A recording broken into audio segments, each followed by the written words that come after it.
सो hello good evening everyone. तो जैसा कि हम बहुत ही टाइम से UP triple S C ANM भर्ती 2025 जो बोला जा रहा था, जिसका फॉर्म फिलिंग 2024 में हुआ था, एग्जाम 11 जनवरी 2026 को हुआ था, उससे रिलेटेड आयोग की तरफ से एक स्टेटमेंट का इंतजार कर रहे थे, क्योंकि बहुत ही हद हो गया था और यहां पर सिलेबस से बहुत ज्यादा आगे बढ़कर के क्वेश्चंस पूछे गए, सवाल हैं, और हम लोग इस बात का इंतजार कर रहे थे कि आयोग एक सही तरीके से डिसीजन ले। और हमने अपने पिछले कुछ वीडियोस में इस बात की जिक्र करी कि री एग्जामिनेशन होना चाहिए, लेकिन कहीं ना कहीं फिर देखा गया एक निर्णय जो सही होगा, री एग्जामिनेशन में टाइम बहुत ज्यादा जाएगा और यहां पर एक सही डिसीजन ये हो सकता है कि जो 65 क्वेश्चंस थे जो नर्सिंग से रिलेटेड थे, सिर्फ उस पर डिसाइड किया जाए कि हाँ ठीक है, आगे के मार्क्स उसी के बेसिस पर रहेंगे। तो यानी कि आयोग की तरफ से भी एक ऑफिशियल नोटिस अब आज आ चुका है। हम लोग उस नोटिस को देखते हैं, यानी 2 फरवरी के शाम में ये नोटिस आया है, हम लोग इसे देखते हैं आगे। ठीक है, तो देखिए, आयोग के विज्ञापन संख्या 11 परीक्षा 2024 स्वास्थ्यकर्ता महिला मुख्य परीक्षा प्रणाली 2023-11 के अंतर्गत स्वास्थ्य कार्यकर्ता महिला के कुल 5272 पदों पर चयन हेतु 14/10/2024 को विज्ञापन प्रकाशित किया गया था, जो आपका 11 जनवरी 2026 को 10 बजे से लेकर के 12 बजे तक बरेली, लखनऊ, झांसी के परीक्षा केंद्रों में सकुशल तरीके से पूरा किया गया। लेकिन उसके बाद यह पता चलता है, यानी अभ्यर्थियों द्वारा अवगत कराया गया कि परीक्षा में प्रकाशित परीक्षा योजना एवं पाठ्यक्रम में अंकित विषयगत ज्ञान इतर आयोग की अन्य मुख्य परीक्षाओं की भांति उत्तर प्रदेश राज्य व कंप्यूटर विषय से संबंधित प्रश्न भी पूछे गए हैं। यानी कि कंप्यूटर से जो क्वेश्चंस थे उनका जिक्र यहां पर किया गया है। और उसके बाद आयोग ने क्या फैसला लिया है वो हम लोग देखते हैं। तो इन सारे संबंध से गठित समिति द्वारा प्रस्तुत की गई आख्या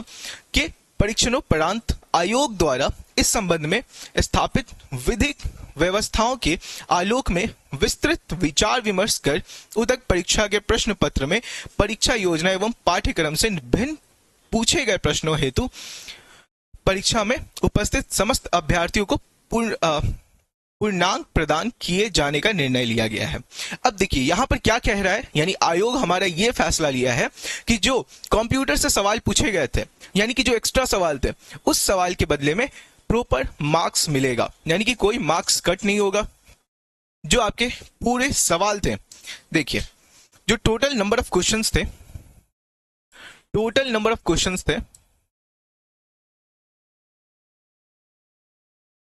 वो थे आपके टोटल 100, और इसमें से आउट ऑफ सिलेबस आपके थे कितने, तो 35, यानी कि सिलेबस से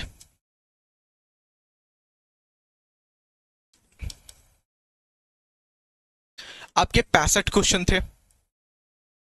तो आयोग ये फैसला लिया है कि इस 65 क्वेश्चन को सही तरीके से चेक किया जाएगा और सारे ही विद्यार्थियों को ये 35 मार्क्स पूरा मिलेगा, यानी कि ये 35 मार्क्स आपको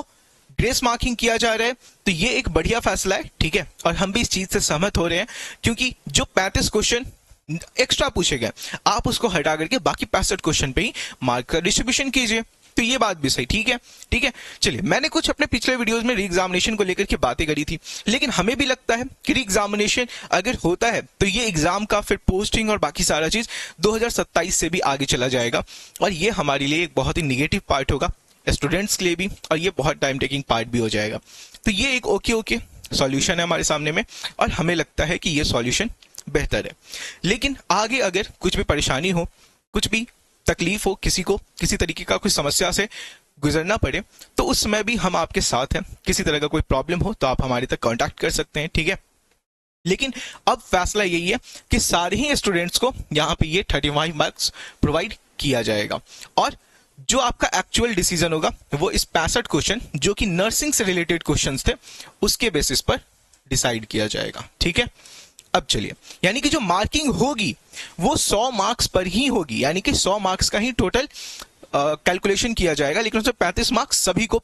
इक्वली दे दिया जाएगा, और बाकी 65 मार्क्स में आपका जो सही है गलत है उस पर डिसीजन लिया जाएगा, ठीक है। तो चलिए,